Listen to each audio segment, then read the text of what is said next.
don't put this on. Because that's like, it's like, you know when a rapper opens the tape like, Yeah. oh, you're recording, right? You're recording, right? It's like they leave that on the final track. Okay. Give me some more. Give me some more in my snare. yeah, exactly. Up that right headphone for me. No, we're cutting up meat for grinding here. This is all gonna be ground. That's gonna be a lot of ground beef. Yeah, it's gonna be a lot of ground beef. We got 3 different cuts in there. We got some, basically like some shoulder meat. Or yeah, it's either. I'm like embarrassing myself because I don't know what it is. It's either shoulder or leg. It's one of the others. It's either arm or leg. One of those 2 cuts is in there. Oh man. And then we got some belly, some real fatty beef belly. And then we're getting some trimmings of the loin that I can't make into steaks. Nice. That's that deep red right there. And we got these nice fatty cuts. We got a little bit of everything. It's all getting ground up together. It's gonna be to make hamburgers. Gonna sell as ground beef. We used to do multiple different mixes. Some fattier, some leaner. I found it to just be, really the people want fatty ground beef, so I just do one big mix that's like, probably I would estimate 10 to 15% fat, something like that. This mix could be slightly higher. This is an experimental mix that I'm still working with, so we're learning as we go.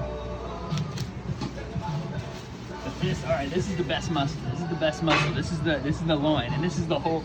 In the U.S. and typical like Western butchery, you cut the animal into what they call subprimals, but here they don't do that. Here they cut it into whole muscles.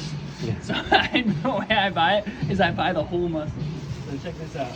We're gonna see if we can even work with this here without dropping it on the ground. Yeah, don't do that. Like this right here is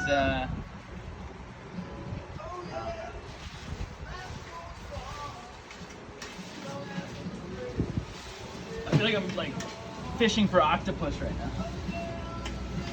now. Oh, Maria, pull out that bag for me. Oh, 36 pounds of meat, cow back.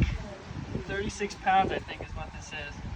And this is the loin. This is the whole, like, I think they might call it backstrap in certain cultures, but it's all. And this is gonna be the shoulder area right up here.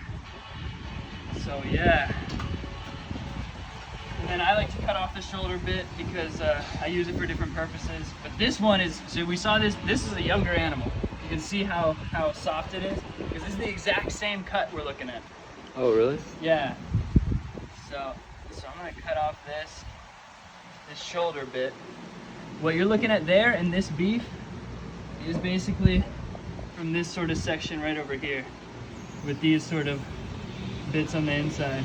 So this you can see is a way sort of older animal. Probably wasn't conditioned quite as well. That animal might have been, I don't know, it might just be younger. That might be the only difference. Oh wait, Maria, ¿es la bolsa? La bolsa que sacaste? ¿Puedes darme una pana o algo? Yeah, eso funciona. Sí, está medio metido. So, if anybody on the internet knows what muscle this is, or what exactly this is, I gotta find out. I gotta do my anatomy studies, but this muscle I always see, and I wanna know what we do with it. I'm wondering if that's the tri-tip. And then this right here, this is the longissimus dorsi. Oh yeah, that is a beautiful hunk of meat. I'm gonna get some steaks out of there. I'm gonna get some just weighed beef. So this other cut, the smaller animal, it was the same cut, but you didn't get steaks out of this one, did you? Yeah, because it didn't actually. So my provider, he like doesn't speak English or Spanish. I don't know what language he actually speaks. And I asked for one whole loin, and this is the whole loin he gave me, and then he gave me this other part of a loin. I think what he did, because this is the prime bit right here, this longissimus dorsi muscle, this is what people really want. This is what has a lot of value. This is what you're getting in, I think, like porterhouses, ribeyes, New York strips, things like that. Pretty much all involving this muscle in one way or another. But this shoulder blade portion is not super prime, and they kind of sell it to me at the same price as they would sell the whole wine. And I buy it, and they know that I buy it because I have use for it. But most people only want this portion, so I think what he's doing is he's selling this portion to someone else and because the other person probably doesn't want to pay for this because they don't have a use for it, and then he just pawned it off on me. Right, which is like good for him. Yeah.